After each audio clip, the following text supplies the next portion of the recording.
E abra sua Bíblia no livro de Jó, capítulo 1.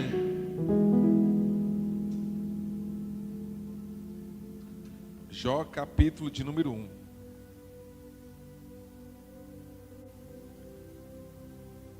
Hoje nós iniciamos, irmãos, uma campanha Aprendendo com Jó. É uma campanha diferente.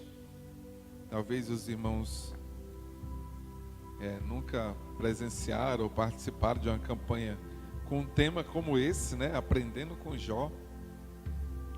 Mas serão 7 cultos que nós vamos estar aqui aprendendo com Jó. Aprendendo com esse homem que superou a normalidade, né? Superou os obstáculos normais que o ser humano pode aguentar, pode resistir. Jó capítulo 1, versículo 1 ao versículo de número 5. Amém? Quem encontrou, diga eu encontrei. Quem não encontrou, diga EBD. Escola Bíblica Dominical, todo domingo, 9 horas da manhã. E aí nós colocamos uma imagem ilustrativa, né? Uma imagem de um desenho animado, parece real, mas não é uma foto real, né? Para ilustrar esse homem como nós imaginamos, né? Como o homem imagina que Jó ficou quando chegou no mais profundo abismo, como ele mesmo diz, durante o seu livro. Nós vamos meditar, né, nesse livro, nesses 7 cultos. Se Jesus não voltar, vamos estar aqui aprendendo sobre ele. Diz assim: havia um homem na terra de Uz, cujo nome era Jó, e este era um homem sincero, reto e temente a Deus, e desviava-se do mal. E nasceram-lhe 7 filhos e 3 filhas, e era o seu gado de 7.000 ovelhas, e 3.000 camelos, e 500 juntas de bois, e 500 jumentas. Era também muitíssima a gente ao seu serviço, de maneira que este homem era o maior do que todos do Oriente. E iam seus filhos e faziam banquetes em casa de cada um do seu dia. E enviavam e convidavam suas 3 irmãs a comerem e beberem com eles. Sucedia, pois, que tendo decorrido o turno de dias de seus banquetes, enviava Jó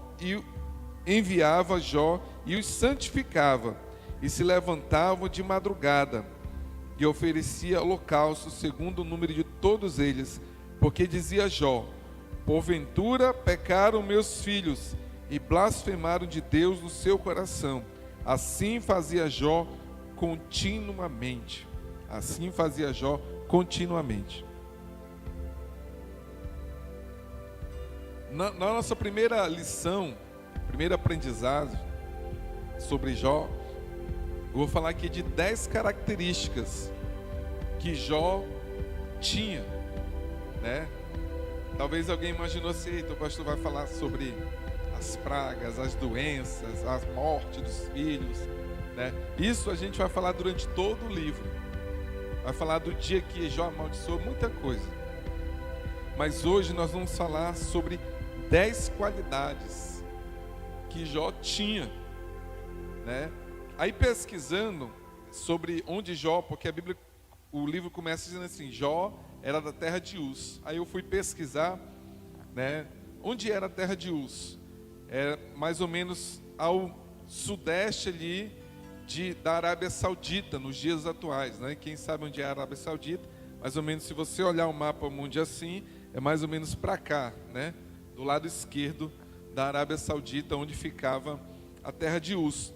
Era uma terra próspera, e a Bíblia diz que Jó habitava naquele lugar, né? O nome de Jó significa voltado para Deus. Voltado para Deus. No significado comum sem ser bíblico, é voltar. O nome de Jó é voltar, regressar. Mas o significado bíblico significa voltado para Deus. Então, desde o nome dele, já tinha um referencial de ser ligado em Deus, ser ligado no Senhor. Então, aí já é uma coisa que a gente já observa, que era um homem que nasceu voltado para Deus, desde o nome, né? Desde o seu nome. Então, vamos lá. Jó, ele é o livro mais antigo da Bíblia. O livro de Jó é o livro mais antigo. O primeiro livro a ser escrito, a história mais antiga é a história de Jó. Então vamos lá. A primeira qualidade que a Bíblia fala sobre Jó é que ele era íntegro. Está aqui no capítulo 1. Jó era um homem íntegro, né? Íntegro ou sincero em algumas traduções. Era um homem de integridade. É um homem de sinceridade. Eu vou pedir muito que os irmãos abram a Bíblia em alguns textos. Abra a sua Bíblia em Provérbios, capítulo 10, versículo 9. Provérbios, capítulo 10, versículo 9, diz assim: quem anda em sinceridade ou integridade, anda seguro, mas o que perverte os seus caminhos será conhecido. A Bíblia diz aqui que aquele que é íntegro, ele anda seguro. O que é esse seguro? Ele é honrado. A integridade do homem, irmãos, ou a sinceridade do homem, ela mostra quem realmente ele é. Se você é íntegro, se você é sincero, a sua história vai ser conhecida positivamente. Agora, se você não é sincero, se você não tem integridade, a sua história vai ser conhecida negativamente. Vai ser conhecida como aquele, rapaz, olha o camarada enrolado. Aquele camarada ali, nem conta com ele porque ele é enrolado. Ele não tem integridade, ele não tem sinceridade. Antigamente, para você conhecer alguém, você perguntava quem era o pai. Você perguntava quem era o pai. Esse aqui é o fulano, o filho do ciclano. Então esse aí, né? Esse aí é íntegro. Porque antigamente o pai caracterizava no filho praticamente o seu caráter. Antigamente era assim. Se você observar até hoje, em alguns lugares do Nordeste, fala-se o nome e o nome do pai. É o Leandro, filho do Antônio. É o Eliseu, filho do seu João. Por quê? Porque representa a característica. Hoje não. Hoje você tem uma característica que dificilmente alguém pergunta quem é o seu pai. Por quê? Porque hoje é tudo mais explícito. Rede social, CPF e tudo mais é usado para definir quem é aquela pessoa. Então, Jó, a Bíblia diz que ele era íntegro, que ele era um homem sincero nas suas palavras, nas suas ações. Então, isso para nós, nos dias atuais, é muito difícil de encontrar. Principalmente nesse período que nós estamos chegando, que é o período político. Você procura muitas pessoas com integridade ou com sinceridade para prestar o seu apoio, para ir lá apertar a mão, né? E é um período difícil, porque essa integridade, ela está tão desgastada, né, nesse mundo político aí, que a maioria das pessoas não confia mais em ninguém,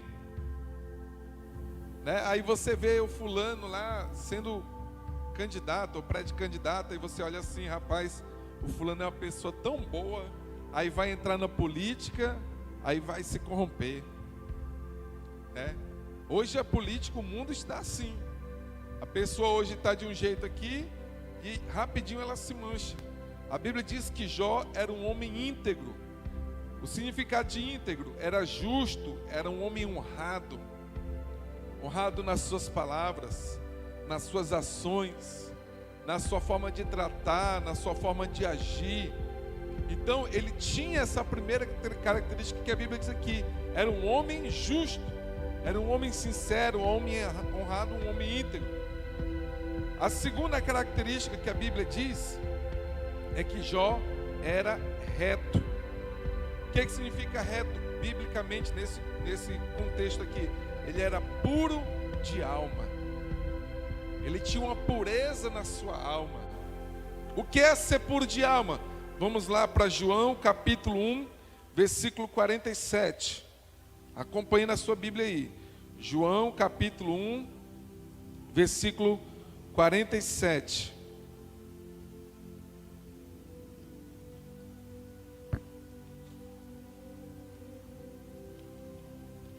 Diz assim a Bíblia: Jesus viu Natanael vir ter com ele e disse: eis aqui um verdadeiro israelita em quem não há dolo. O que significa esse dolo aí? Mentira ou falsidade? Só baixa um pouquinho, Eliseu, o retorno aqui. Não sei se isso aí também está alto, mas aqui está, por favor. Eis aí um verdadeiro israelita em que não há engano, em que não há falsidade, em que não há dolo. A Bíblia diz aqui que Filipe chama Natanael, diz assim: olha, a gente encontramos o Messias. Aí disse: de onde é que ele é? Não, é de Nazaré. Ele diz assim: alguma coisa pode vir boa de Nazaré, mas vamos lá ver. Aí a Bíblia diz que quando Natanael ia chegando, Jesus apontou para ele e disse assim: eis aí um verdadeiro israelita, em quem não há dolo, ou seja, em quem não há falsidade, em quem não há mentira, em quem não há engano. Jesus, irmãos, Ele conhece o nosso coração, Ele sabe o nosso interior. Às vezes nós queremos aparentar uma coisa para as pessoas, mas isso não vale de nada. Não vale nada. Por quê? Porque Deus conhece o nosso interior. Deus conhece o que nós estamos pensando, o que nós estamos achando, o que nós estamos querendo falar e não temos coragem. Deus conhece o nosso coração. Não adianta muitas das vezes eu querer aparentar uma coisa que não é realidade. Eu preciso ter isso aqui. Eu preciso ser reto. Eu preciso ser puro na minha alma. Por quê, irmãos? Porque isso lhe traz cura. Isso não vai lhe deixar enfermo. Se eu guardo uma mágoa dentro de mim, de alguém, de alguma coisa, e eu tento transparecer para essa pessoa, o que é que eu estou fazendo? Eu estou me matando. Eu estou me ferindo. Eu estou me ferindo. Por exemplo, se eu fico chateado com uma coisa, rapaz, eu não consigo transparecer tudo normal. Não consigo. Né? Às vezes uma pessoa me diz assim: rapaz, tu não fica transparecendo as coisas porque é ruim para ti. Tu é pastor. Eu disse: rapaz, eu posso ser, eu vou dizer aqui, o Papa. Mas eu não consigo. Se eu sinto alguma coisa dentro de mim que não me fez bem, eu não consigo transparecer. Mas tem gente que consegue. Tem gente que consegue. Tem gente que transparece que está tudo bem, aí quando chega em casa fica remoendo, sofrendo, angustiado. É por isso que a Bíblia diz, Jesus ensina: olha, se você tem alguma coisa contra o teu irmão, vai lá com ele e pede perdão. Vai lá e trata isso aí. Porque tanto vai lhe fazer mal fisicamente e sentimentalmente, como também vai deixar você fora do céu. Jesus fala: antes de vir deixar afetar e você ter alguma coisa contra o teu irmão, vai lá com ele, se reconcilia primeiro e depois volta. Então Jesus fala assim: olha, Jó era reto, era puro. Aí eu dei o exemplo de Natanael. Quando Jesus falou assim: eis aí um verdadeiro israelita em que não há dolo, em que não há falsidade. Aí ele perguntou assim, porque ele sabia como é que ele era. Nós sabemos como nós somos. Você sabe como você é. Às vezes quando uma palavra te confronta, é porque você sabe quem é você. Você sabe quem você é, né? Aí tem gente que diz assim: nem eu sei como eu sou. Não, você sabe. Nós sabemos como nós somos. Às vezes nós queremos nos enganar, mas nós nos conhecemos. Nós nos conhecemos. Tanto é que às vezes alguém diz assim: rapaz, eu prefiro não ir lá porque eu me conheço, né? A gente fala assim: eu prefiro nem ir lá porque eu me conheço. Se acontecer isso aqui, eu sei como é que eu sou. Então todos nós sabemos como nós somos. Às vezes não adianta a gente querer aparentar uma coisa que não é realidade, porque isso vai machucar tanto você como quem você está tentando aparentar, né? Às vezes tem festa de família, final de ano está chegando, Natal, Ano Novo, né? Aí tem o fulano que você é intrigado com ele, né? Chateado. Aí chega no novo lá, final do ano, meia-noite. Meia-noite, aí vai lá, todo mundo se abraça, feliz ano novo e tal, né? Aí tem gente que sai para casa, viu lá? Só falsidade, né? A gente sai, vai embora para casa e viu? Só falsidade, ó, fulano de tal ali. Isso tá machucando você. Tá machucando. É por isso que Jesus disse, vai lá com teu irmão e pede perdão. Pede perdão, retrata, né? Desfaz essa maldição da sua vida. Vamos lá. Primeiro, ele era íntegro, né? Sincero. Segundo, ele era reto. Terceiro, ele era temente a Deus. E aí eu procurei um significado para colocar aqui, né? Temente a Deus, um profundo respeito ao Senhor. Ele era obediente em tudo. Temente a Deus. Jó era temente a Deus. O que é temer a Deus, irmãos? Você está aqui, eu sempre gosto de dar esse exemplo, né? Está aqui esse álcool em gel. Aí eu chego aqui, ninguém está vendo, eu pego e... Eu estou temendo as pessoas, mas não estou temendo a Deus. Temer ao Senhor é você se preocupar mais com o que Deus pensa de você do que as pessoas pensam de você. Isso é temer a Deus. Tem gente que diz assim, rapaz, eu consigo ser fiel à minha esposa, mas não consigo ser fiel a Deus. Mentira. Se você é fiel a Deus, você vai ser fiel à tua esposa, ao teu marido, aos teus filhos. Você vai ser fiel à sua empresa, à empresa que você trabalha. Você vai ser fiel em tudo, se você é fiel a Deus. Né? Eu gosto, tem um exemplo que é engraçado, mas é realidade. O diabo, irmãos, ele aponta o dedo em qualquer falha que você tem. Aponta o dedo.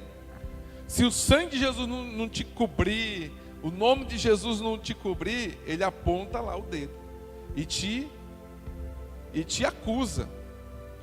Um exemplo aqui, uma irmã fazia a limpeza da igreja. Já contei uma vez isso aqui. Fazia a limpeza da igreja. Aí sempre quando terminava a limpeza, sobrava um saco de lixo. E ela levava para casa, mas na sua inocência, aquilo ali era normal. Era normal. Limpava a igreja, sobrava o saco de lixo, ela levava 1, 2 para casa. Tão baratinho, né? O saco de lixo, de plástico.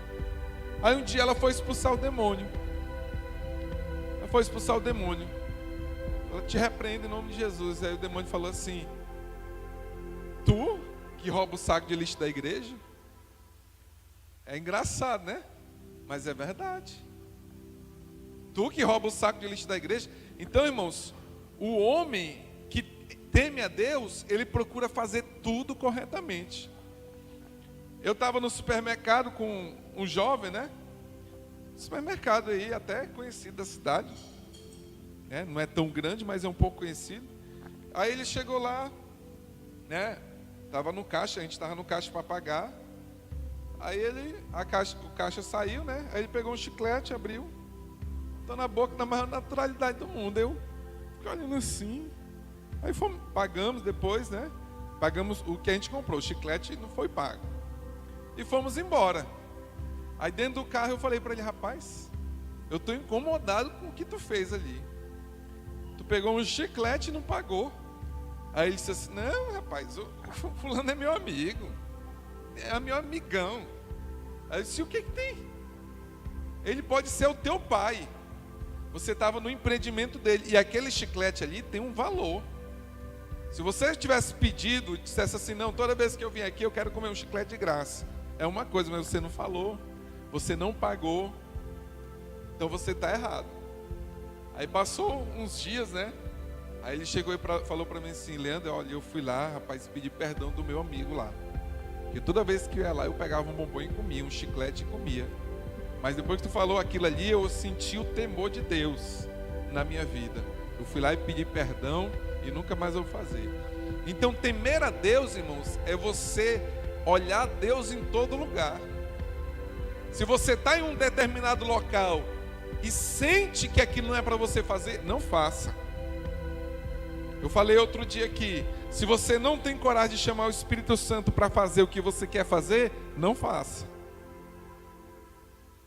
Se você não tem coragem de convidar o Espírito Santo para fazer determinada coisa, então não faça. Isso é temor a Deus. Abra sua Bíblia aí. Provérbios capítulo 9, versículo 10. Talvez todo mundo conheça esse texto. Capítulo 9, versículo 10. Diz assim: o temor do Senhor é o princípio da sabedoria, e a ciência do santo a prudência. Ele diz o quê? Que o temor do Senhor é o princípio da sabedoria. Aquele que teme a Deus é sábio. É que nem o que ganha a alma. A Bíblia diz que aquele que ganha a alma, sábio é. E aquele que teme ao Senhor, ele tem tudo para ser sábio. Tem tudo para ser sábio. Aí você pergunta, por que que os judeus são prósperos? Onde chega um judeu, ele prospera. Por quê? Porque ele tem sabedoria. Mas por que ele tem sabedoria? Porque ele teme ao Senhor. Ele teme ao Senhor. Você quer ver alguém que teme a Deus? É o judeu. O judeu praticante, né? Ele teme a Deus mais do que você imaginar. Ele teme mesmo. Então, o temor do Senhor é o princípio da sabedoria. Eu coloquei aqui o exemplo de José. O temor a Deus é o temor do Senhor. José foi vendido pelos irmãos, foi vendido, traído pela sua família, foi jogado em um buraco, depois foi vendido para o Egito. Olha como podia estar a mentalidade desse jovem. Foi vendido para o Egito, tido como esquecido. Agora ele vai servir em uma casa de um homem de Potifar. E lá a mulher de Potifar se agrada do físico dele. E aí ele estava sozinho em casa, com a mulher do seu patrão. E a mulher tentou agarrar ele, ainda segurou na roupa dele. E o que é que ele fez? Fugiu. E disse assim, eu pecaria contra o meu Deus? Ele disse assim, olha, o seu marido me deixou tudo aqui e está debaixo da minha ordem, menos você. E eu não poderia pecar contra o meu Deus. O temor a Deus, irmãos, levou José a ter mais sabedoria, que depois ele se tornou governador do Egito por causa da sabedoria. Quer ser sábio? Tema o Senhor. Guarde esse temor de Deus no seu coração. Vamos lá. Quarto, ele desviava-se do mal. Provérbios capítulo 14, versículo 16. Diz assim: o sábio teme e desvia-se do mal, mas o tolo encoleriza-se e dá-se por seguro. Ou seja, aquele que é sábio, ele se desvia do mal. Sai.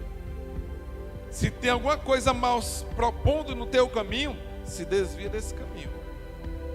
Foge. Passa por largo. Mas não ande por lá e não trilhe por lá. Se tem um lugar que te faz pecar, não vá mais lá. Se tem um lugar que te faz pecar, não ande mais lá. Se tem um determinado local que você sabe que te vai levar ao pecado, não frequente mais esse lugar. Se tem uma coisa que você olha e te faz pecar, não olhe mais. Não faça mais. Isso é se desviar do mal. A Bíblia diz o quê? Achegai-vos a Deus e Ele se chegará a vós. resistir ao diabo e ele fugirá. Isso, irmãos, que Jó fazia, se desviar do mal, fazia com que ele tivesse mais sabedoria. Vamos lá. Quinta característica, ele era o maior do Oriente. Provérbios capítulo 10, versículo 4. Diz assim: o que trabalha com a mão enganosa empobrece, mas a mão dos diligentes enriquece. Teve uma pessoa que me perguntou assim, né, o contador de uma determinada empresa chegou para essa pessoa e disse assim: olha, faz o seguinte, o que entrar no dinheiro, não declara, porque se tu declarar, tu vai ter que pagar o imposto aí, é um absurdo, e o teu lucro vai cair lá embaixo. Aí essa pessoa veio me consultar, né?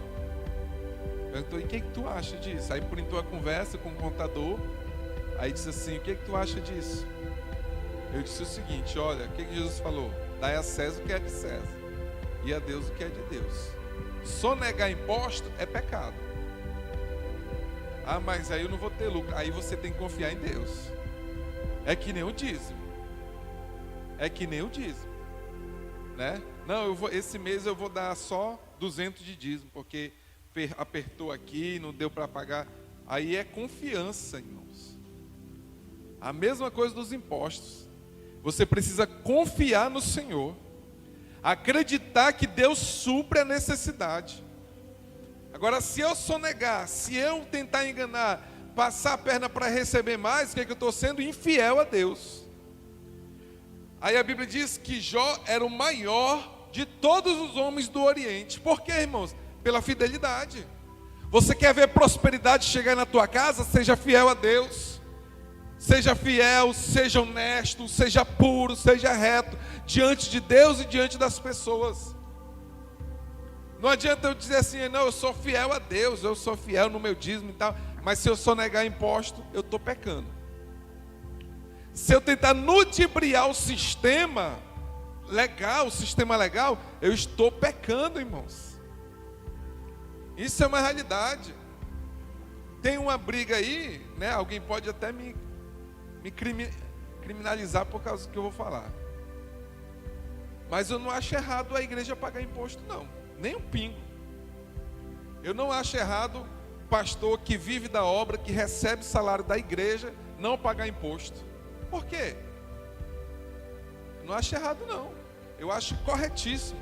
E eu ainda até falei numa reunião: se eu fosse um deputado estadual ou federal, eu ia colocar essa lei lá para ser votada. Como crente, pastor. Qual é a diferença? Qual é a diferença? Né? Os tributos têm que ser pagos, irmãos. Eu não vejo por que a igreja não pagar imposto, porque a igreja é uma instituição. Quando eu falo igreja, não falo da igreja espiritual, eu falo da igreja física. Aqui nós não recebemos salário. Nem eu, como presidente, nenhum vice-presidente, ninguém recebe salário da igreja. Mas se eu recebesse, eu não achava errado eu pagar imposto. Por quê?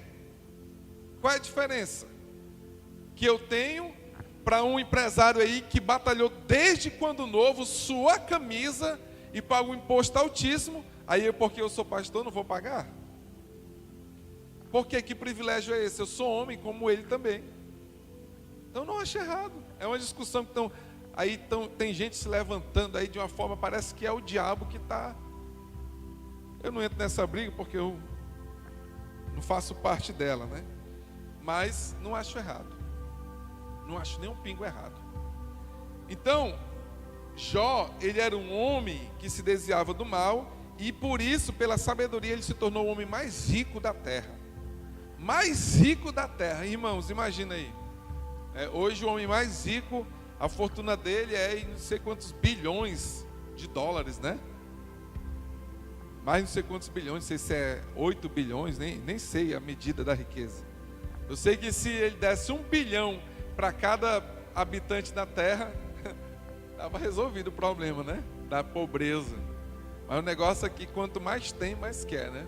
Essa é a realidade. Então vamos lá. No quinto, ele era maior do Oriente. Sexto, ele orientava os seus filhos. Salmos 127, verso 3 ao 5. Diz assim: Eis que os filhos são herança do Senhor, e o fruto do ventre o seu galardão. Como flechas da mão do valente, assim são os filhos da mocidade. Bem-aventurado o homem que enche deles a sua aljava. Não serão confundidos quando falarem com seus inimigos à porta. Ou seja, o filho que é orientado pelo seu pai, ele tem entendimento das coisas. O seu filho, irmãos, o nosso filho, as minhas filhas, uma tem 5, outra tem 3. Elas observam tudo. Tudo mesmo. O que você imagina que ele não está vendo, ele está vendo. Às vezes você está conversando com um aqui e ele está brincando sentado ali. Aí essa pessoa vai embora, depois ele vem perguntar: rapaz, o que significa isso, papai? O que o irmão falou? O que a irmã falou? Isso, assim, assim, assim, o que era? Né? Já aconteceu com vocês? Comigo acontece direto. Ela está ali brincando ali, mas ó, tá ligado aqui. E tudo que você fala, tudo que você orienta, ele presta atenção. Você pode até pensar que não está prestando atenção, mas está. Esses dias agora, a minha mais velha, a Isabelle, montou lá, botou a mesinha dela de criança, né? Ajuntou, pegou o livro lá, um monte de livro, e botou assim na cama. Disse assim: nós vamos fazer o culto hoje. O culto vai ser diferente hoje, vai ter púlpito, e aí todo mundo com, não era Bíblia, era livro, né? Mas ela disse que era Bíblia, cada um com sua Bíblia lá. E aí nós fomos fazer o culto. A menor dirigiu o culto. E dirigiu o culto, dando a oportunidade e tudo, irmãos. Aí você pensa que não está prestando atenção, está prestando atenção. Ainda disse assim: vamos ouvir o pastor pregando. Vamos ouvir o pastor. Aí eu fui lá, preguei, né? Então, irmãos, se você orientar o teu filho, no próximo, né? A Bíblia diz assim que ensina o teu filho no caminho em que deve andar. E mesmo quando crescer, não se desviará dele. O certo não é o caminho, é no caminho. Por que no caminho? Porque você está no caminho, ensinando, né? O caminho é quando eu digo assim: pastor Leandro, o caminho para a Praça das Águas, o senhor vai aqui, entra aqui, para a direita ali, o senhor vai chegar na Praça das Águas. Quando eu digo no caminho, eu digo aqui, vamos lá, por aqui o caminho. Então, eu tenho que dar exemplo e ensinar os meus filhos. Vamos lá. Então ele orientava os seus filhos. Orientava, eram jovens orientados. Próximo, ele santificava os filhos. Provérbios, capítulo 26, 22, versículo 6. Provérbios, capítulo 22, versículo 6. Instrui o menino no caminho em que deve andar, e até quando envelhecer, não se desviará dele. É uma luta, né, irmão, para quem é pai, para quem é mãe. Ensinar o filho. Ensinar no caminho. Instruir, né? Dedicar o tempo para falar como deve ser feito. Isso é importante, irmãos, porque a Bíblia diz que os filhos são herança do Senhor. E se Deus colocou na minha mão os meus filhos para me cuidar, um dia eu vou prestar conta. Um dia eu vou prestar conta. E essa conta não é barata, irmãos. É caro. É caro. Por quê? Porque se o meu filho ou minha filha no futuro se desviar e morrer sem Deus, sem salvação, vai ser responsabilidade minha. Porque a Bíblia está dizendo aqui, ela não diz talvez, ela diz que se for instruído no caminho, não se desviará. É uma condição. É uma condição. Se for instruída no caminho, não se desviará dele. Está dizendo assim, não, se for ensinada, mas talvez quando crescer pode se desviar. Não, a Bíblia diz que ensina a criança, o menino, no caminho que deve andar. Mesmo quando envelhecer, não vai se desviar. Por quê? Pode até passar um período tenebroso, né? Aquele período pré-adolescência, adolescência, chegando na juventude, é um período difícil de trabalhar. Mas não vai se desviar. Vai permanecer. Vai ter continuidade na presença de Deus. Vamos rapidinho aqui. Oitavo, ele oferecia sacrifício. Salmos 51, verso 17. Diz assim: o sacrifício para Deus são o espírito quebrantado. Há um coração quebrantado e contrito, Deus não despreza. O sacrifício da época era físico, né? Por causa dos seus filhos. A Bíblia diz que para cada filho ele oferecia um sacrifício. Por cada filho ele oferecia um sacrifício. Hoje, qual é a diferença? Hoje você tem que quebrantar o teu coração por causa do seu filho. Eu não sei se vocês são igual a eu, mas acho difícil um pai que ora pelo seu filho e não se emocionar. Eu, pelo menos, sou um. Que quando as minhas filhas estão dormindo lá, olhinho fechado, né, parecendo um anjo, quando eu chego lá para impor as mãos, que eu olho para elas assim, meu coração enche de alegria, meu coração se quebranta e eu lacrimejo. Por quê? Porque o meu coração está quebrantado por causa deles. É isso que Jó fazia. O coração dele se quebrantava por causa dos seus filhos. E era por cada um, eram 10. Né? Jó era do tempo antigo, né? 10. Né? Minha avó teve 14. 14 filhos. E 3 partos foram gêmeos, né? Casal de gêmeos, homem e mulher, 3 vezes. Imagina aí. 14. Aí meu avô com outra mulher teve mais 17, sei lá, eu sei que no final era 32 filhos. Só o poder, né, irmão? Só o poder. A gente com 2 já fica, meu Deus, eu não aguento mais esse menino, né? Com 3 já é guerreiro, né? A gente já fala assim, eita, o irmão tem 3 filhos, né? Imagina aí, 14. Eita glória, né? Não sabia nem o nome. Hoje a gente, às vezes eu falo com Isabelle, Manoel, fala o nome da outra, imagina 14 aí, né? José, Antônio, Maria do Socorro, Maria do Carmo, Maria, né? O nome das minhas tias aí. Eita, maravilha. Então, ele oferecia holocausto por cada filho, porque ele pensava o seguinte: os meus filhos podem ter pecado contra Deus, então eu vou oferecer sacrifício, eu vou oferecer holocausto. O que é que chama isso? Pagar o preço por conta do filho. Tem gente que fala assim, esse menino, se ele quiser prestar, ele presta. Mas quando não quer prestar, não tem jeito, né? Tem gente que fala assim, já ouvi muita gente falar assim, quando não quer prestar, não tem jeito. Aí não ora pelo filho, não corrige, né? Tem criança que chuta o pai, né? Às vezes a gente olha uns vídeos na internet assim, eu não gosto nem de ver, porque me dá uma ira. Irai, mas não pequeis, né?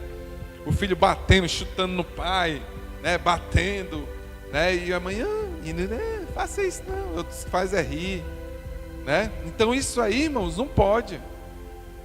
Não pode. Olha, os jovens aí, as jovens que vão ter filho aí, já aprende logo, né?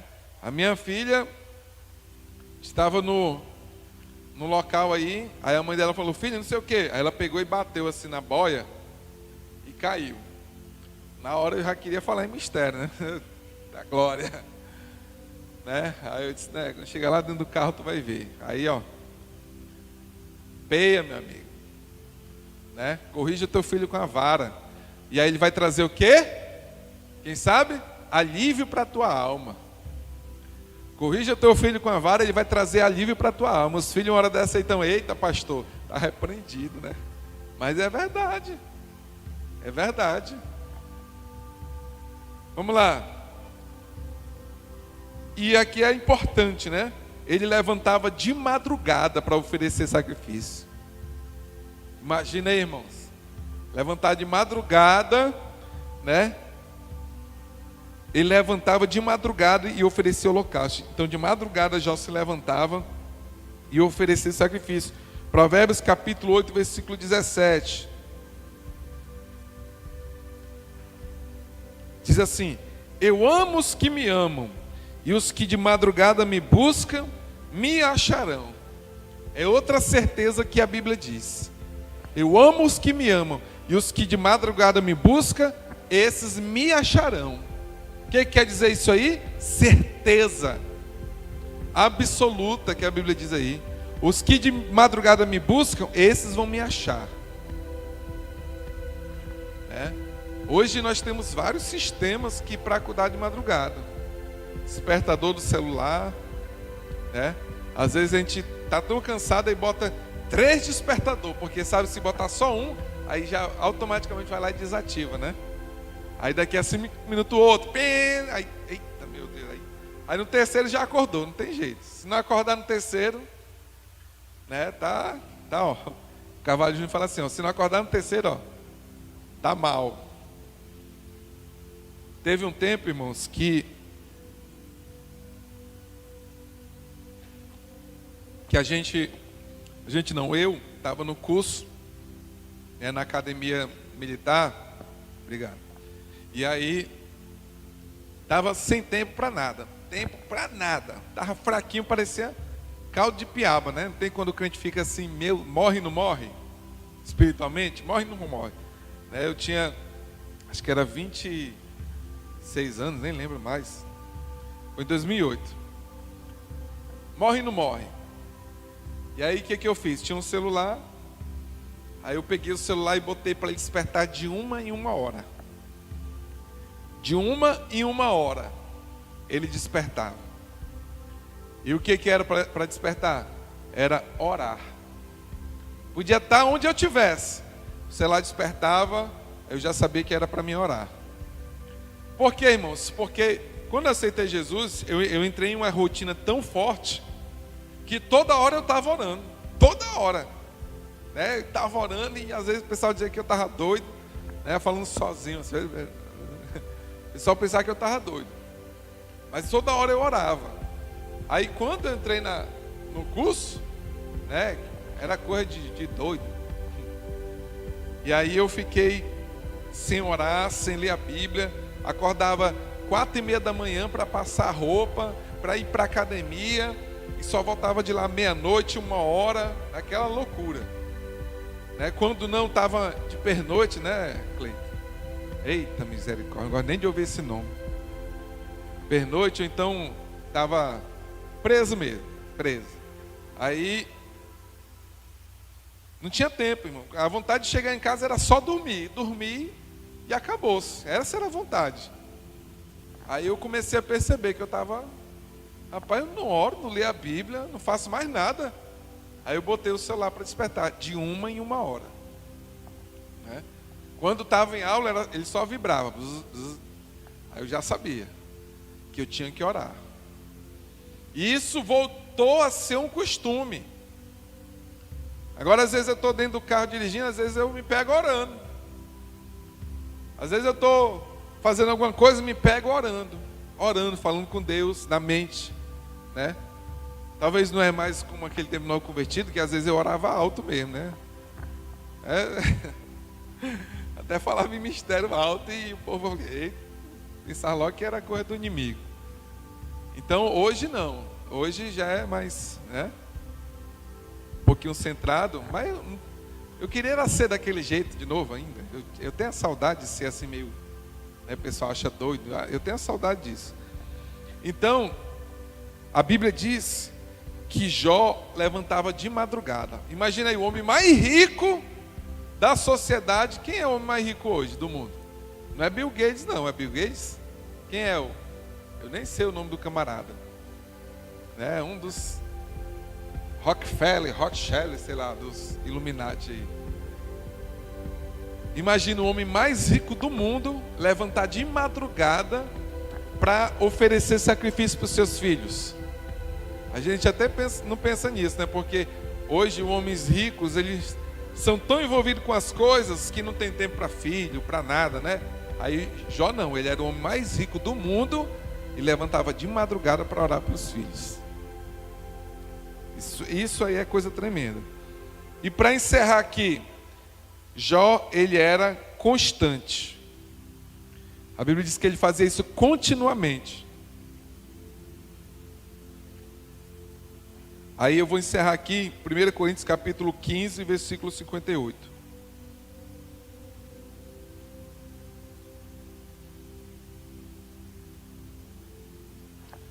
Talvez o irmão está achando assim meio enfadonho, né? A mensagem, estou vendo gente quase dormindo aí.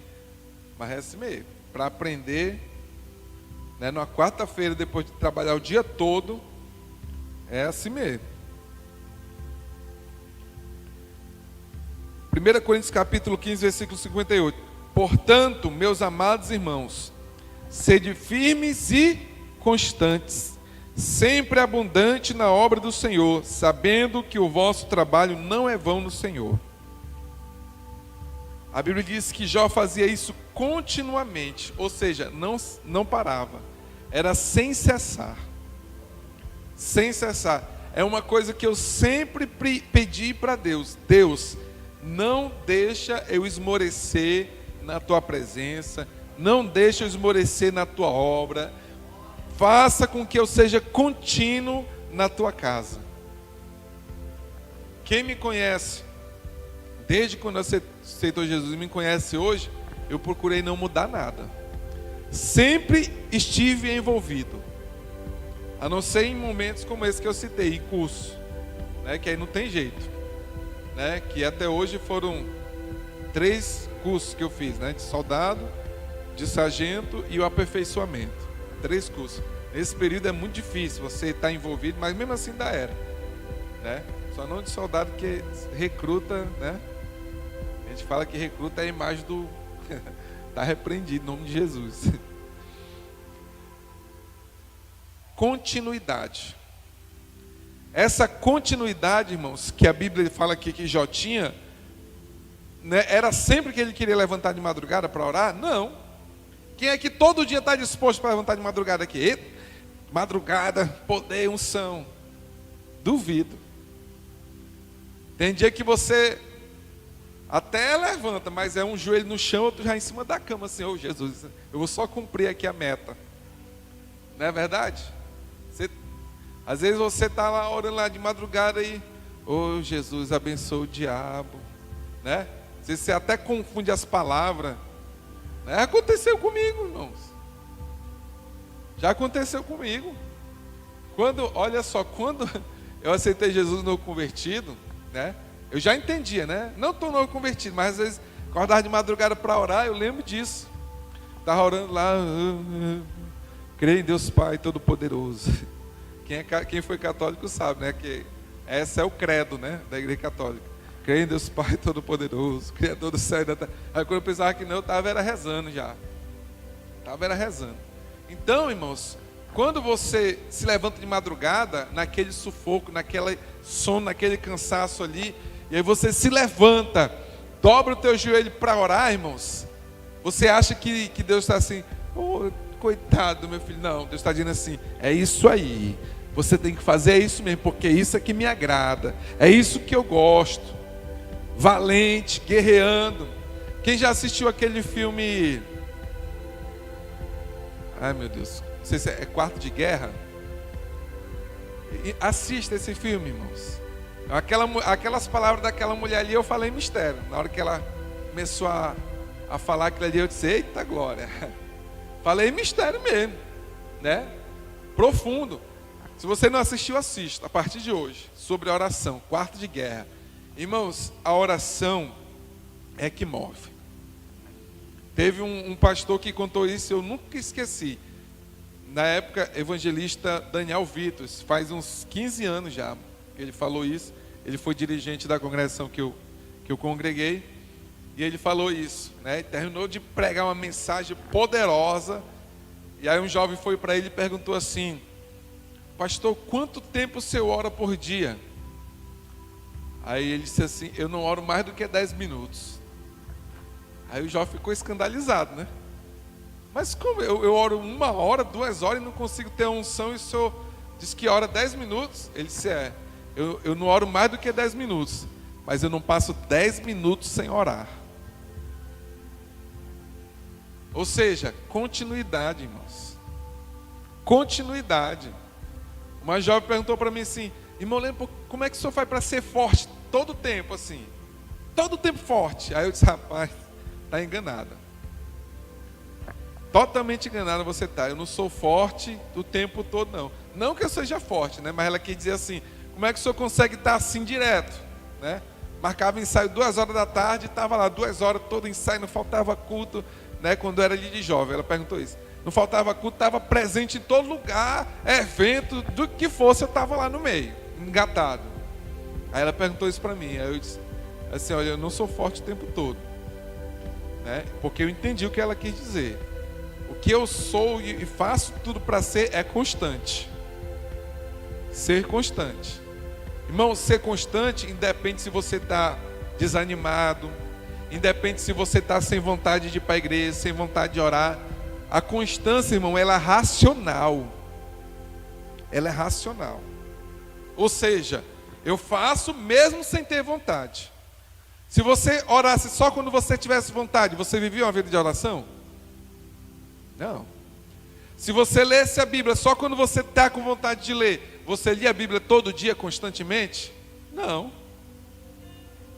Se você jejuar só quando você tivesse vontade, você jejuava constantemente? Não. Porque às vezes você diz assim: Senhor, amanhã eu vou fazer um jejum. Aí quando é no outro dia, tua mulher faz tapioca, ovo, queijo, presunto, né? Suco. Aí tu chega lá: ah, mulher, está sendo usada, hein? Né? Não é verdade, irmãos? Eu tenho uma meta, né?